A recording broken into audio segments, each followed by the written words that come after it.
हरिः ओम्। सौन्दर्यलहरी। भूमोस्खलितपादानां भूमिरेवावलम्बनं त्वयि जातापराधानं त्वमेव शरणं शिवे। शिवशक्त्या युक्तो यदि भवति शक्तः प्रभवितुं न चेदेवं देवो न खलु कुशलः स्पन्दितुमपि। अतस्त्वामाराच्छां हरिहरविरिञ्चादिभिरपि प्रणन्तुं स्तोतुं वा कथमकृतपुण्यः प्रभवति। तानीयां सम्पांसुं तव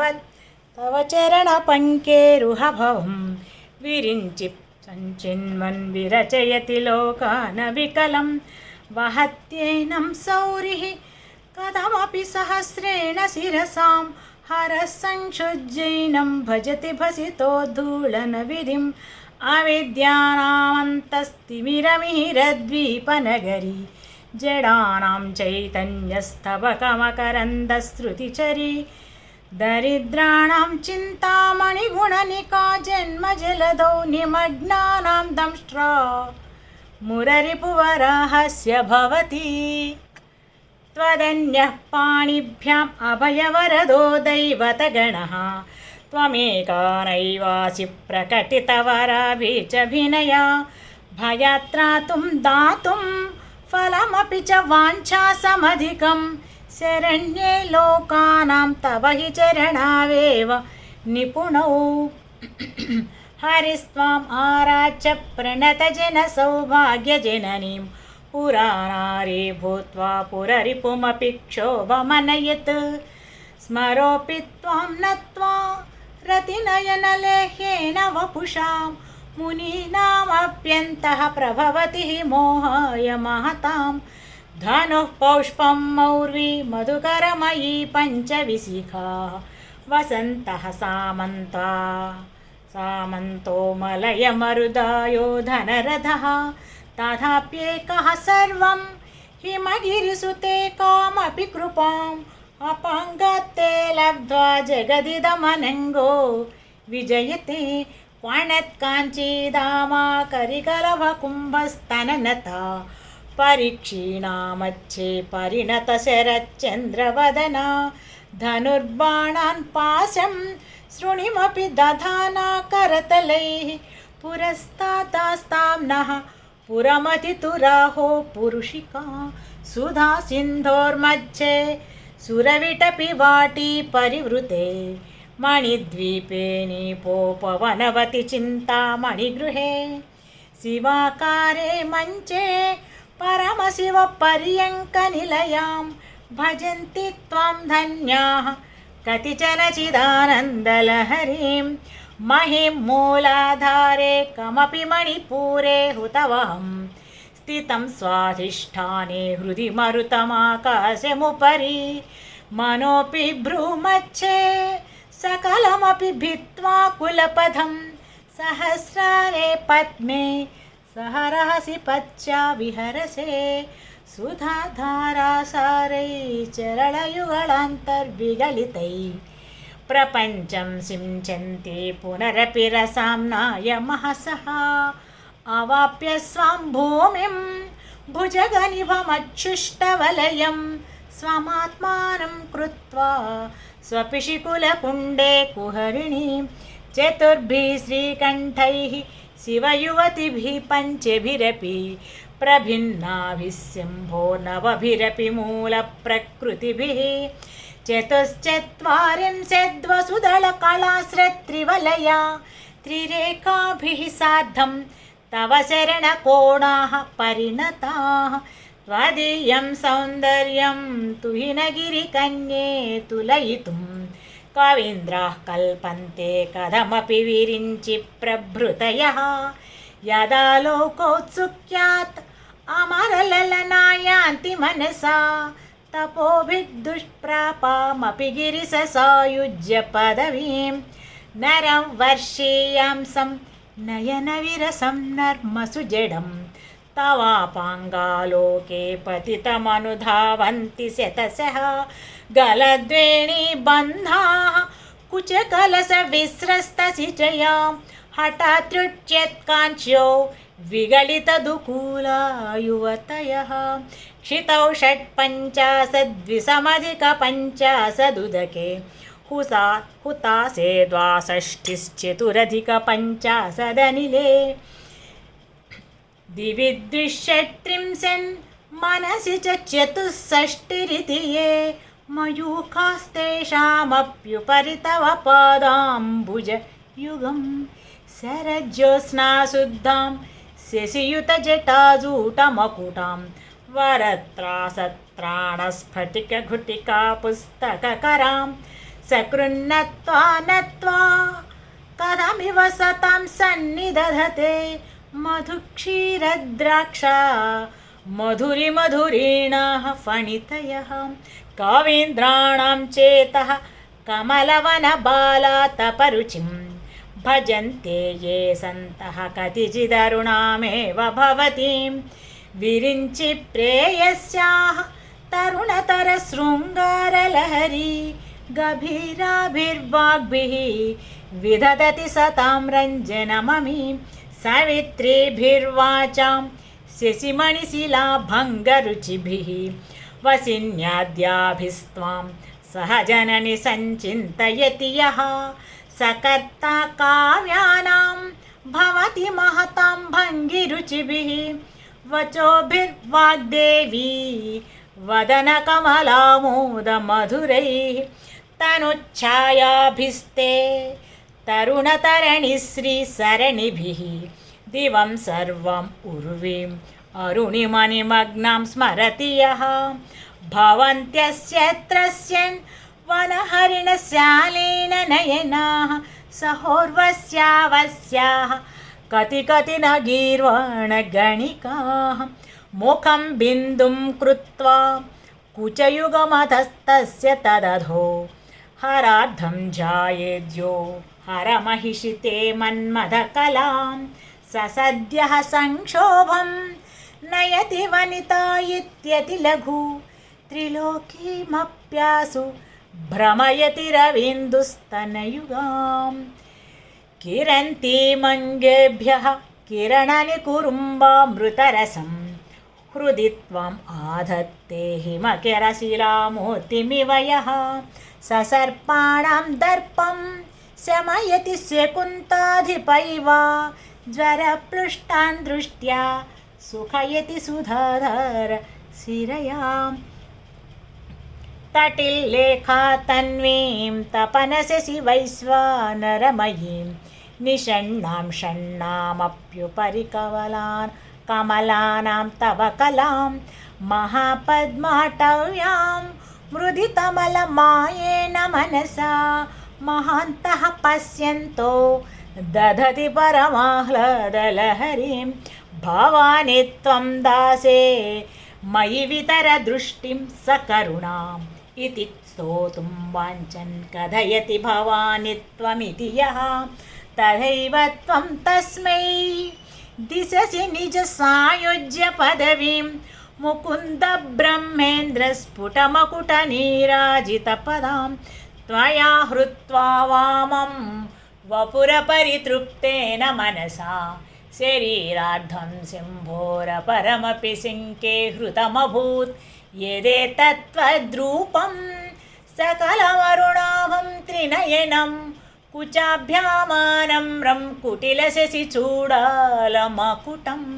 जगत्सूते धाता हरिरवति रुद्रः क्षपयते तिरस्कुर्वन्नेतत्स्वमपि वपुरे सस्थिरयति सदा पूर्वः सर्वं तदितमनुगृह्णाति च शिव स्तवाज्ञामालम्ब्य क्षणचलितयो भ्रूः लतिकयोः त्रयाणां देवानां त्रिगुणजनितानां तव शिवे भवेत् पूजा तव चरणयोर्या विरचिता तदा हि तत्पादो वाहनमणिं पीठस्य निकटे स्थिता ह्येते स्वस्वन् मुकुलितकरोत्तं समकुटाः विरिञ्चि प्रेयस्या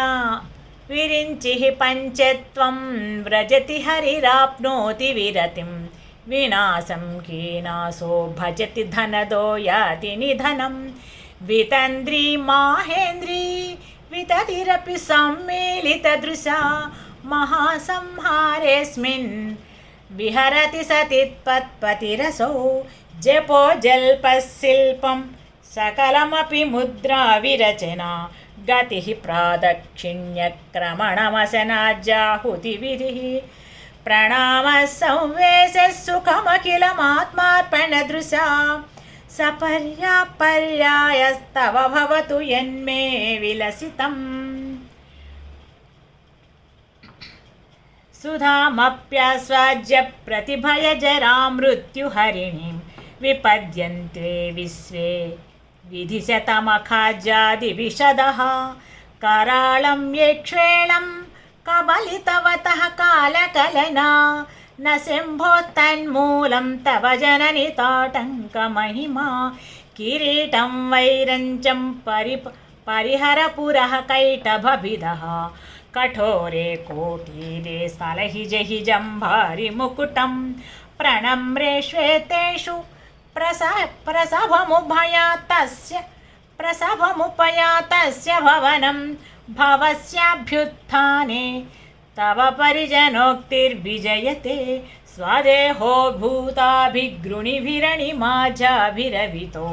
निषेव्ये नित्वे त्वाम् अहमिति सदा भावयति यः किमाश्चर्यं तस्य त्रिनयनसमृद्धिं तृणयतो महासंवर्ताग्निर्विरचयति नीराजन विधिं चतुष्षष्ट्याः तन्त्रैः सकलमतिसन्धाय भुवनं स्थितत्तत्सत्सिद्धिप्रसवपरतन्त्रैः पशुपतिः पुनस्त्वन्निर्बन्धात् अखिलपुरुषार्थैकघटना स्वतन्त्रं ते तन्त्रं क्षितितलमवातीतरदिदं शिवः शक्तिः कामः क्षितिरधरविः शीतकिरणः स्मरोऽहं सहस्रः तदनु च परामारहरयः अमीहृल्लेखाभिः त्रिषुभिरवसानेषु घटिता भजन्ते वर्णास्ते तव जननि नामावयवतां स्मरं योनिं लक्ष्मीं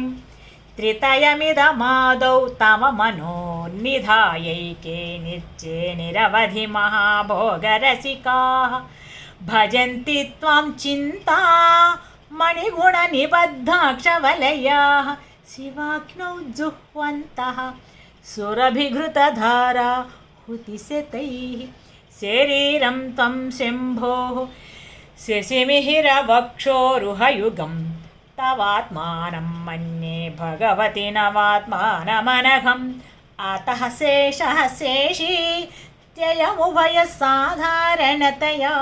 स्थितः सम्बन्धो वां समरसपरानन्दपरयोः मनस्त्वं व्योमत्वं मरुदसि मरुत्सारधिरसि त्वमापस्त्वं भूमिः त्वयि परिणतायां नहि परं त्वमेव स्वात्मानं परिणमयितुं विश्ववपुषा चिदानन्दाकारं शिवयुवतिभावेन बिभृशे तवाज्ञाचक्रस्तं तपनशशिकोटिद्युतिधरं परं शम्भुं वन्दे परिमिलितपार्श्वं परचिता यमाराध्यन् भक्त्या रविशशि शुचीनाम विषये निरालोके लोके निवसति हि भालोकभुवने विशुद्धौ ते शुद्ध स्फटिकविशदं व्योमजनकं शिवं सेवे देवीम् अपि शिवसमानव्यवसितां ययोः काञ्चायान्त्याः शशिकिरणसारूप्य शरणे विधूतान्तर्ध्वान्ता विलसति चकोरीव जगति समुन्मीलत्संवित् कमलमकरन्दैकरसिकं भजेऽहं सद्वन्द्वं किमपि महतां मानसचरं यदालापात् अष्टादशगुणित विद्यापरिणति यदधत्ते दोषात् गुणमखिलमज्जः पय इव तव स्वाधिष्ठाने हुतवहमधिष्ठाय निरतं तमीडे संवर्तं जननि महतीं तां च समयां यदा लोके लोकान् दहति महति क्रोधकलिते दयाद्राया दृष्टिः शिशिरमुपचारं रचयति तटित्वं त्वं शक्त्यातिमिरपरिबन्धिस्फुरणया स्फुरन्नानारत्नाभरणपरिणद्धेन्द्र धनुषं तव श्यामं मेघं कमपि मणिपूरैकशरणं निषेधे वर्षन्तं हरमिहिरतप्तं त्रिभुवनं तावाधारे मूले सहसमययालास्य परया नवात्मानं मन्ये नवरसमहाताण्डवनटम् उभाभ्याम् एताभ्याम् उदयविरिमुद्दिश्य दयया सनाथाभ्यां जङ्गे जनकजननीमज्जगदिदं गतैर्माणिक्यत्वं गगनमणिभिः सान्द्रघटितं किरीटं ते हैमं हिमगिरिसुते कीर्तयति यः सनीडे यच्छाया चरणस्य बलं चन्द्रस्य कलं धनुःसौ नासीरं किमिति न निबध्नाति धिषणां धुनोतु ध्वं न स्तुलितदलितेन्दीवरवनं घनस्निग्धश्लेक्ष्णं चिकुरनिकुरुम्बं तव शिवे यदीयं सौरभ्यं सहजमुपलब्धुं सुमनसो वसन्त्यस्मिन् मन्ये वलमधनवाटी विटपिनां तनोतु क्षेमं नस्तव वदन सौन्दर्यलहरी परिवाहस्रोतः सरणिरिव सीमन्तसरणिः वहन्ति सिन्धूरं प्रबलकबरी भारतिमिर द्विषां बृन्दैर्बन्दीकृतमिव नवीनार्ककिरणम् आराळैः स्वाभाव्यादलिकलभसश्रीभिरलकैः परीतं ते वक्त्रं परिहसति पङ्केरुहरुचिं दरस्मेरे यस्मिन् दशनरुचिकिञ्जल्करुचिरे सुगन्धौ माद्यन्ति स्मरदहनचक्षुर्मधुलिहः ललाटं लावण्यज्युतिविमलमाभाति तव यत् द्वितीयं तन्मन्ये मकुटघटितं चन्द्रशकलं विपर्यासन्न्यासात् उभयमपि सम्भूय च मिधः सुधालेपस्यूतिः परिणमति राकाहिमकरः भ्रुवौ भुग्ने किञ्चित् भुवनभयभङ्गव्यसनिनि त्वदीये नेत्राभ्यां मधुकररुचिभ्यां धृतगुणं धनुर्मन्ये सव्ये करकरगृहीतं रतिपतेः प्रकोष्ठे मुष्टौ च स्थगयति निगूढान्तरमुमे अहः सूते सव्यं तव नयनमर्कात्मकतया त्र्यामां वामन्ते सृजति रजनीनायकतया तृतीया ते दृष्टिदरदलितहेमाम्बुजरुचिः समाधत्ते सञ्झां दिवसनिशयोरन्तरचिरीं विशाला कल्याणी स्फुटरुचिरयोच्छा कुवलयैः कृपाधारा किमपि मधुरा भोगवतिका अवन्ती दृष्टिस्ते बहुनगरविस्तारविजया ध्रुवन्तत्तन्नामव्यवहरणयोग्या विजयते कावीनां सन्दर्भस्तव कमकरन्दैकरसिकं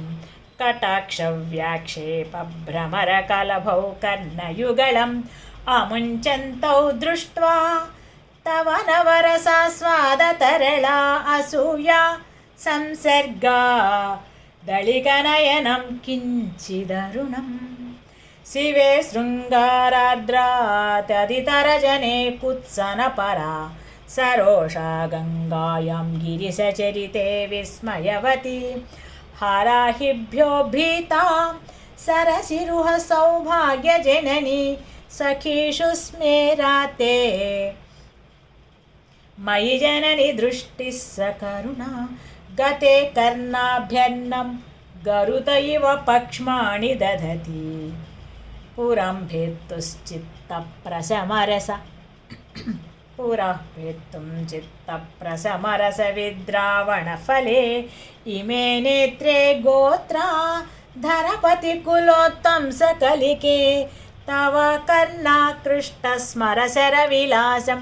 कलयतः विभक्तत्रैवन्यं व्यतिकरितलीलाञ्जनतया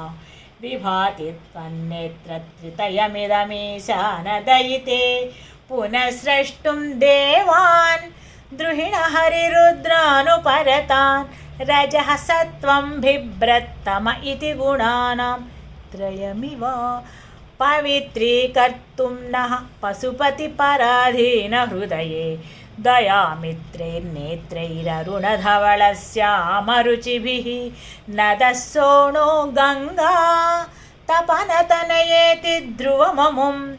त्रयाणां दीर्घानामुपनयसि सम्भेदमनघं निमेषोन्मेषाभ्यां प्रलयमुदयं याति जगति तवेत्याहुः सन्तो धरणिधरराजन्यतनये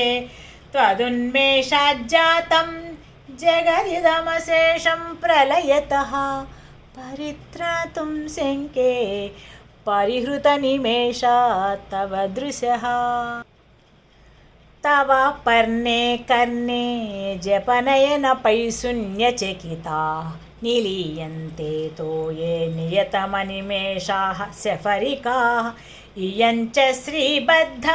चेदपुटकवाटं कुवलयं जहाति प्रच्यूषे निशिच विघटय्य प्रविशति दृशाद्राघीयस्या दरदलितनीलोत्पलरुचा दवीयां संदीनं स्नपय कृपया माम् अपि शिवे अनेनायं धन्यो भवति न च ते हानिरियता वने वा हर्म्ये वा समकरनिपातो हिमकरः आराळं ते पाळियुगळमगराजन्यतनये न केशामाधत्ते कुसुमशरकोदण्डकुतुकं तिरश्चीनो यत्र श्रवणपदमुल्लङ्घ्य विलसन् अपाङ्गव्यासङ्गो दिशति शरसन्धानधिषणां स्फुरद्गण्डाभोगप्रतिफलितताटङ्कयुगलं चतुश्चक्रं मन्ये तव मुखमिदं मन्मथरथं यमारुह्य द्रुह्यत् अवनिरथमर्केन्दुचरणं महावीरो मारः प्रमथपतये सज्जितवते सरस्वत्या सुक्तिम् अमृतलहरी कौशलहरी विभञ्चा सर्वाणि श्रवणचुलुकाभ्यामविरलं चमत्कारश्लाघाचलितशिरसः कुण्डलगणो झणत्कारैस्तारैः पतिवचनमाचेष्ट इव ते असो नासावंसस्तु हिनगिरिवंशध्वजपटी त्वदीयो नेदीयः फलतु फलमस्माकमुचितं वहन्नन्तर्मुक्ता शिशिरतरनिःश्वासगलितं समृच्छायत्तासां बहिरपि च मुक्ता मणिधरः प्रकृत्या रक्ताय तव सुदति दन्तच्छिदरुचेः प्रवक्ष्ये सादृश्यं जनयतु फलं विद्रुमलतां न बिम्बं तद्बिम्बं प्रतिफलनरागादरुणितं तुलामच्छारोढुं कथमिव विलज्जेत कलया स्मितज्योत्स्नाजालं तव वदनचन्द्रस्य पिबतां चेकोराणाम् आसीत शिरसतया चिञ्चुजडिमा अतस्ते सीतां सोरमृतलहरीम् आम्लरुचयः पिबन्ति स्वच्छन्दं निशिदिशि भृशं काञ्चिकधिया अविश्रान्तं पच्युर्गुणगणकथाम्रेडन जपा जपा पुष्पच्छाया तव जननि जिह्वा जयति सा यदग्रासीनाया स्फटिकदृशदच्छ विमयी सरस्वत्या मूर्तिः परिणमति माणिक्यवपुषा रणे जित्वा दैत्यानपहृतशिरस्त्रैः कवचिभिः निवृत्तैश्चण्डान् शत्रिपुरहरनिर्माल्य विमुखैः विशाखेन्द्रोपेन्द्रैः शशविशदकर्पूरशकला विलीयन्ते मातः तव वदनताम्बूलकबलाः विपञ्च्या गायन्ति विविधमपदानं पशुपते त्वयारब्धे वक्तुं चलितशिरसा साधुवचने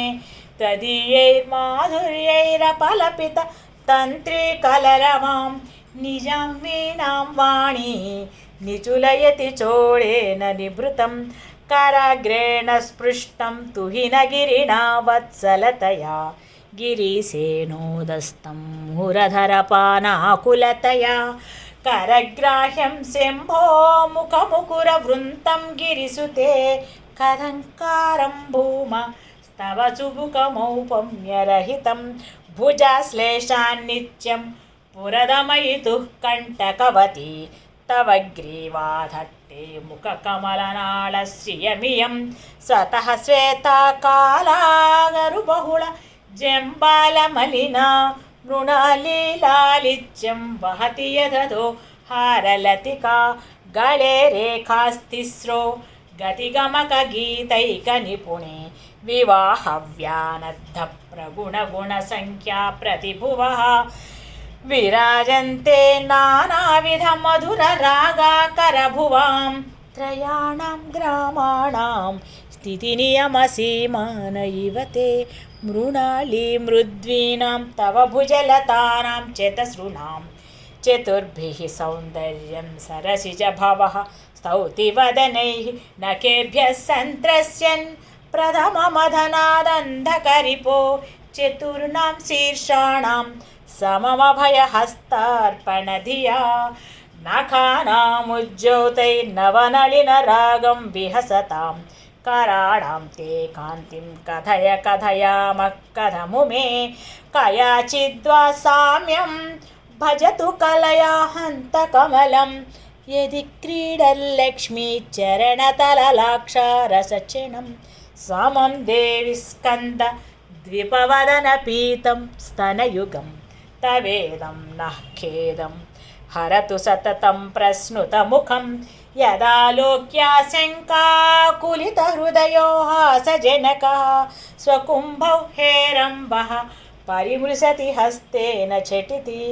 अमूते वक्षोजा अमृतरसमाणिक्यकुतुपौ न सन्देहस्पन्दो नगपतिपताके मनसि नः पिबन्तौ तौ यस्मादविदितवधूसङ्गरसिकौ कुमारावद्यापि द्विरदवदनक्रौञ्चदलनौ वहच्चम्बस्तम्भे रमदनुजकुम्भप्रकृतिभिः समारब्धां मुक्तां मणिभिरमलां हारलतिकां कुचाभोगो बिम्बाधररुचिभिरन्तस्य बलितां प्रतापव्यामिश्रां पुरदमयितुः कीर्तिमिव ते तव स्तन्यं मन्ये धरणिधरकन्ये हृदयतः पयः पारावारः परिवहति सारस्वतमिव दयावत्या दत्तं द्रविडशिशुरास्वाजतव यत् कवीनां प्रौढानामजनिकमनीयः कवयितां हरक्रोधज्वालावलिभिरवलीडेन वपुषां गभीरे तेनाभि सरसीकृतसङ्गो मनसि जः समुत्तस्तौ तस्मात् अचलतनये धूमलतिका जनस्तां जानीते तव जननि रोमावलिरिति यदेतत्कालिन्दी तनुतरतरङ्गाकृतिशिवे कृशे मध्ये किञ्चिज्जननि तव यद्भाति सुधियां विमद्दादन्योन्यं कुचकलशयोरन्तरगतं तनुभूतं व्योमप्रविशदि वरानाभिं कुहरिणीम् स्थिरो गङ्गावर्तः स्तनमुकुलरोमावलिलता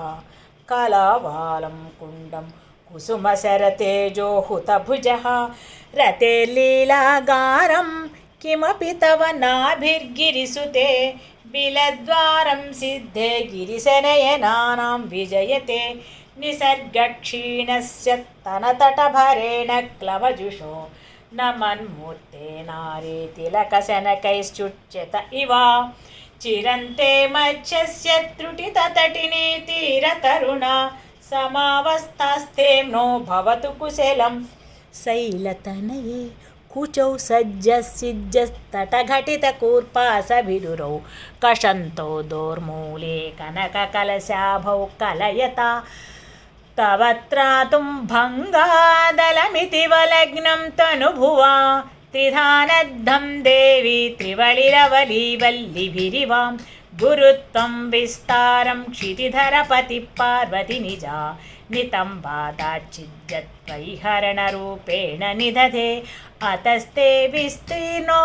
गुरुरयमशेषां वसुमतीं नितम्ब प्राग्भारः स्थगयति लघुत्वं नयति चां कारीन्द्राणां शृण्डान् कनककदलीकाण्डपटलि करीन्द्राणां शृण्डां कनककदलीकाण्डपटलि उभाभ्यां मूरुभ्याम् उभयमपि निर्जित्य भवति सुवृत्ताभ्यां पत्युः प्रणतिकठिनाभ्यां गिरिसुते विधिज्ञे जानुभ्यां विबुधकरिकुम्भद्वयमसि पराजेतुं रुद्रं द्विगुणशरगर्भौ गिरिसुते निषङ्गौ जङ्घेते विषमविशिखो बाढमकृता यदग्रे दृश्यन्ते दशशरफलाः पादयुगळीं नखाग्रच्छद्मानः सुरमकुटशाणैकनिशिताः श्रुतीनां मूर्धानो ददति सवयौ शेखरतया ममाप्येतौ मातः शिरसि दयया देहि चरणौ ययोपाज्यं पादः पशुपतिजटाजूटतटिनी ययोर्लाक्षालक्ष्मी अरुणहरिचूडामणिरुचिः नमो वाकं रूमो नयनरमणीयाय पदयो स्तवास्मै द्वन्द्वाय स्फुटरुचिरसालक्तकवते असूया अत्यन्तं यदविहननाय स्पृहयते पशूनामीशानः प्रमदवनकङ्केलितरवे मृषा कृत्वा गोत्रस्खलनवधवैलक्ष्यनमितं ललाटं भर्तारं चरणकमले ताडयति ते चिरादन्तः शल्यं दहनकृत उन्मीलितवता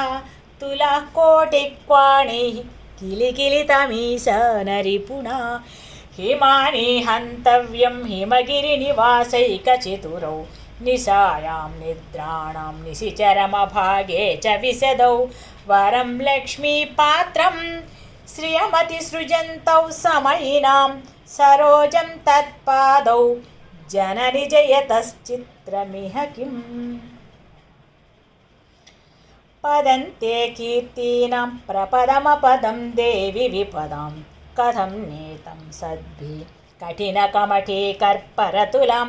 कथं वा बाहुभ्याम् उपयमनकाले पुरविधा यदादायन्यस्तं दृशसि दयमानेन मनसा नखैर्नाकस्त्रीणां करकमलसङ्कोचशशिभिः तरूणां दिव्यानां हसत इव ते चण्डिचरणौ फलानि स्वस्तेभ्यः किसलयकराग्रेण ददतां दरिद्रेभ्यो भद्रां श्रियमनिशमाह्नाय दददौ दादाने दीनेभ्यः श्रियमनिशमासासु सदृशी ममन्दं सौन्दर्यप्रकरमकरन्दं विकिरति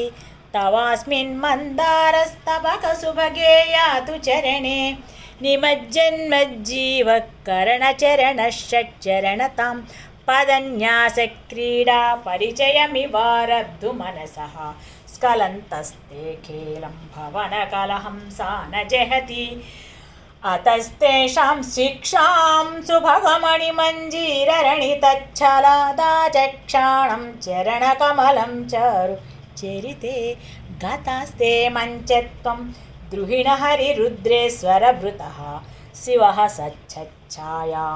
घटितकपटप्रच्छदपटः त्वदीयानां भासां प्रतिफलनरागारुणतया शरीरी शृङ्गारो रस इव दृशां दोग्धिकुतुकम् अराळाकेशेषु प्रकृतिसरला मन्दहसिते शिरीशाभाचित्ते दृशदुपलशोभा कुचतटे दृशं भृशं तन्वी मच्छे पृथुरुरसिजारोहविषये जगत्त्रातुं शम्भो जयति करुणात् काचिदरुणां कलङ्कः कस्तूरी रजनिकरबिम्बं जलमयं कलाभिः कर्पूरैः मरकतकरण्डं निबिडितम् अतस्त्वभोगेन प्रतिदिनमिदं रिक्तकुहरं विधिर्भूयो भूयो निबिडयति नूनं तव कृते पुरारातेरन्तः पुरमसि ततः स्वच्चरणयोः सपर्या मर्यादा तरलकरला नाम सुलभा तथा ह्येते नीताः शतमखमुखाः सिद्धिमतुलां तव द्वारोपान्तस्थितिविरणिमा च विरमरा कलत्रं वैदात्रं कति कति भजन्ते न कवयः श्रियो देव्या को वा न भवति पतिः कैरपि धनैः महादेवं हित्वा तव सति नाम चरमे कुचाभ्यामासङ्गः कुरवकतरोरप्यसुलभा गिरामाहुर्देवीं द्रुहिणगृहिणीम् आगमविदो हरेः पत्नीं पद्मां हरसहचरीम् अद्रितनयां तुरीया कापि त्वं दुरधिगमनिस्सीममहिमा महामाया विश्वं भ्रमयसि परब्रह्म महिषी कदा काले मातः कथय कलितालक्तकरसं पिबेयं विद्यार्थी तव चरणनिर्नेजनजलं प्रकृत्या मूकानामपि च कविता कारणतया कदा धत्ते वाणी मुखकमलताम्बूलरसतां सरस्वत्या लक्ष्म्या विधिहरिसपत्नो विहरते रते पातिव्रत्यं शिथिलयति रम्येण वपुषा चिरञ्जीवन्नेव क्षपितपशुपाशव्यतिकरः परानन्दाभिक्यं रसयति रसं तद्भजनवान् प्रदीपज्वालाभिर्दिवसकरनीराजनविधिः सुधासूते चिन्द्रोपलजललवैरर्घ्यरचना स्वकीयैरम्भोभिः सलिलनिधिसौहित्यकरणं त्वदीयाभिर्वाग्भिः तव जननि वाचां स्तुतिरियं दृशाद्राघीयस्यादरदलितनीलोत्पलरुचा दवीयां संदीनं स्नपय कृपया मामपि शिवे अनेनायं धन्यो भवति न च ते हानिर्यता वने वा हर्म्ये वा समकरनिपातो हिमकरः वने वा हर्म्ये वा समकरनिपातो हिमकरः शिवशक्त्या युक्तो यदि भवति शक्तः प्रभवितुं न चेदेवं देवो न खलु कुशलः स्पन्दितुमपि अतस्त्वामाराच्यां हरिहरविरिञ्चादिभिरपि प्रणन्तुं स्तोतुं वा कथमकृतपुण्यः प्रभवति प्रणन्तुं स्तोतुं वा कथमकृतपुण्यः प्रभवति। श्रीमात्रे नमः।